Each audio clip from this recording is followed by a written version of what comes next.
I wish I could say things have gotten easier. I really do. But sometimes life doesn't work that way.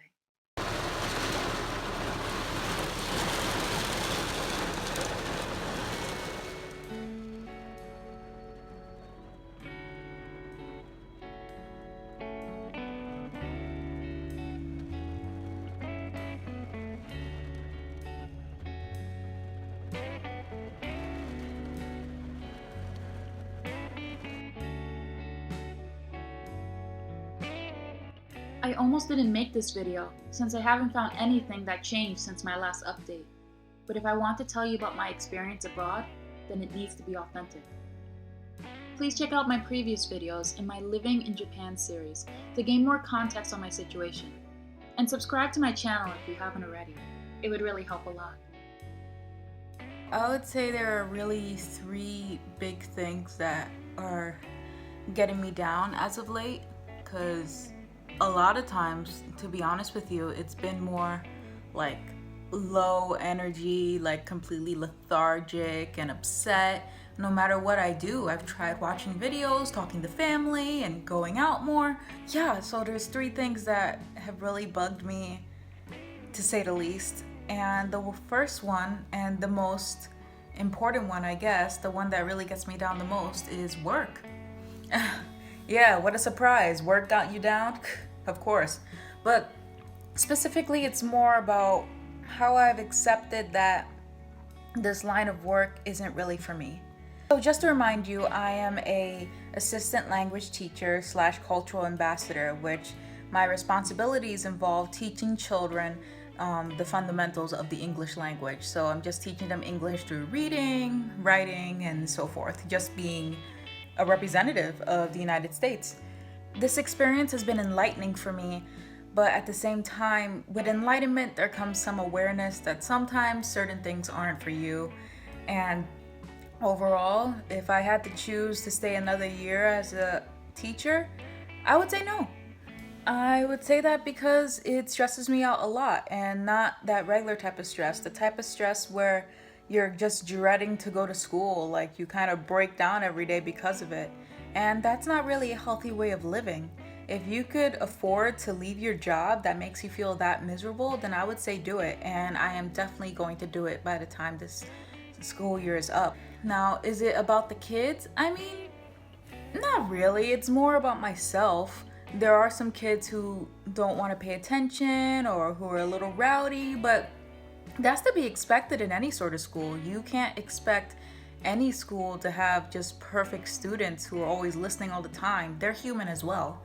They may have been going through a rough day, and then school is their only outlet to really be themselves and be loud and crazy. So you can't take that to heart.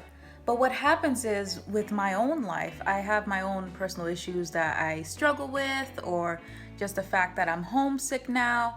And when that adds on to it, it kind of creates this concoction where it's just like, you feel just frustrated over everything. So you have to remind yourself that those moments are only temporary. It's not going to last forever.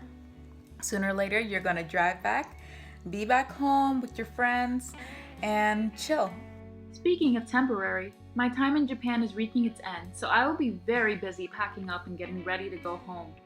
I'll try to slip in some videos before I leave, but I definitely want to hold back on talking about my experiences at work until I'm back in the United States. So, look forward to that. This isn't to say that I regret coming to Japan. I don't regret it one bit. I actually think this is a good thing, because when you do things like this and it ends up not being the way you wanted it to go, you could still find a positive in that, because you could realize that this is not the path that was meant for you. And that doesn't mean that you were a bad person or you did it wrong. In fact, I've done a very good job being a teacher. A lot of people really love me, and there are some students who they get so excited as soon as they see me. So that means I must be doing something right, but it's just not for me. It's not my thing. I just don't really prefer to be in front of a bunch of people every day and teaching them a subject, even if I am good at it. You know how some people are like, they would hate to get an office job, but that's the type of work that I'm actually comfortable with. I'd like to be remote or be in a cubicle on a computer every day. That's just the type of work that I would like the most. There's something for everybody, you know? Hey, I'm not good at this job, but maybe you are. And when you're here in my position in Japan, you would feel a lot better. I had great moments as a teacher, memories that I will never forget, but ultimately, I don't see this as a lifelong career, in Japan nor anywhere else. Thankfully, I recognize what about this job is not suitable to my lifestyle, and I could go on to something better. Always acknowledge your pain. Not enjoying your job doesn't mean you're not grateful for the opportunity. Your setbacks are stepping stones to the career that is best suited to who you are. Being aware of what you want is a gift, regardless of how you earn it. Since my last update, I've been holding up well by myself.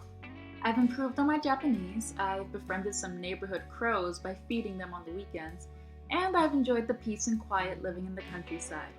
My most eventful days involve shopping at 7-Eleven or driving to the mall. Although, since it's been so cold out lately, the mall is only on special occasions where I really don't mind going out. I really wish I could show you some special landmarks in Japan, but it wouldn't be wise of me to go into the city while there's still a pandemic going on. I'd like to think in the future though, I'll return to Japan as a tourist and explore all of the places I didn't get to the first time. I actually told the lady, the cashier, to warm up my gyoza. I really didn't want to. I was gonna save it for tonight, but I kind of froze up. You know how you're kind of nervous to say whatever, so you just go along with whatever. And so I said yes, and now I have some heated up gyoza that's already opened. But I actually think I'm gonna put it back in the fridge and wait till tonight. See, I've been here for over 10 months and I still make mistakes. So you don't have to worry if you're ever in my position. You don't have to worry about making mistakes either. It happens.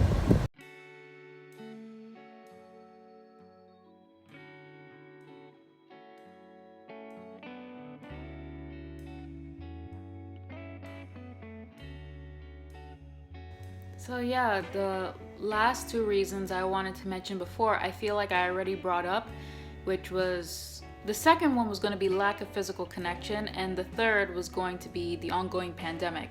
As for the final two reasons why this has been so hard for me continuing to live in Japan, because on top of work being stressful, there's also the fact that I'm not surrounded by anybody I know. And I knew this going in. I'm not saying, oh my God, I didn't expect this to happen. I knew it was going to happen.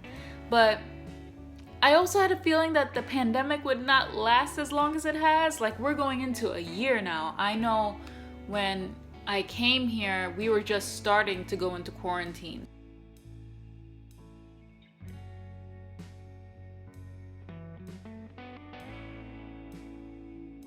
Yeah, so thank you for watching this video. I know it wasn't a lot, but I still wanted to mention something, give you an update that I'm totally fine. I am physically okay, but emotionally things have taken a toll, and I wanted to inspire you that if you're in a similar situation like I am, in the dark, about your own feelings and insecure about stuff that you don't feel comfortable being honest with yourself, I want you to acknowledge that the feelings that you have are valid and you're not wrong for feeling them. We are in a worldwide pandemic where everything has changed and we don't know when it's going to end. So even in the most normal of circumstances, your emotions could be at an all-time high because there's so many things that are different. You're not able to go to certain places or see your family as much, and that takes a lot out of you mentally. You got this. You managed to get through the pandemic for so many months, and you can make it through more. Just continue to stay safe, wash your hands, wear a mask. Again, please like and subscribe. I hope to see you soon, and have a great day.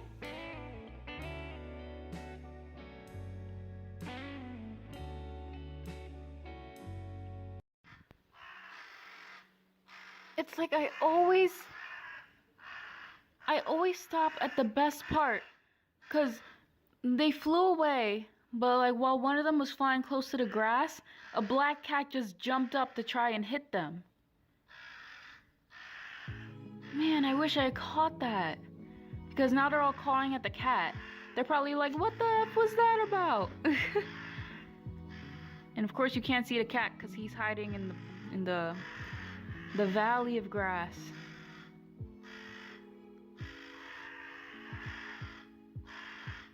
Guys, don't worry about it. Just continue eating. It's cool.